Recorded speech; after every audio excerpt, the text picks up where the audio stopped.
for you to help you get settled in on your first night. I actually worked in that office before you. I'm finishing up my last week now, as a matter of fact. So I know it can be a bit overwhelming, but I'm here to tell you there's nothing to worry about. You'll do fine. So let's just focus on getting you through your first week, okay? Let's see. First, there's an introductory greeting from the company that I'm supposed to read. It's kind of a legal thing, you know.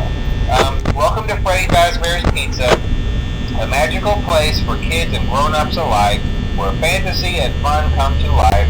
Fazbear Entertainment is not responsible for damage to property or person. Upon discovering that damage or death has occurred, a missing person report will be filed within 90 days or as soon as property and premises have been thoroughly cleaned and bleached and the carpets have been replaced. Blah, blah, blah. Now, that might sound bad, I know, but there's really nothing to worry about. The animatronic characters here do get a bit quirky at night, but do I blame them? No. If I were forced to sing those same stupid songs for 20 years and I never got a bath, I'd probably be a bit irritable at night too. So remember, these characters hold a special place in the hearts of children and we need to show them a little respect, right? Okay. So just be aware, the characters do tend to wander a bit. They're left in some kind of free roaming mode at night. Something about their servos locking up if they get turned off for too long. They used to be allowed to walk around during the day too, but then there was the bite of 87.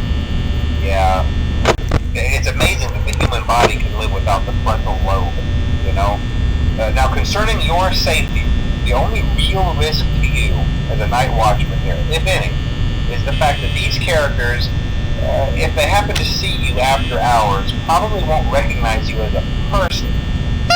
They'll most likely see you as a metal endoskeleton without its costume on. Now, since that's against the rules here at Freddy Fazbear's Pizza, they'll probably try to forcefully stuff you inside a Freddy Fazbear suit. Now, that wouldn't be so bad if the suits themselves weren't filled with cross beams, wires, and animatronic devices, especially around the facial area.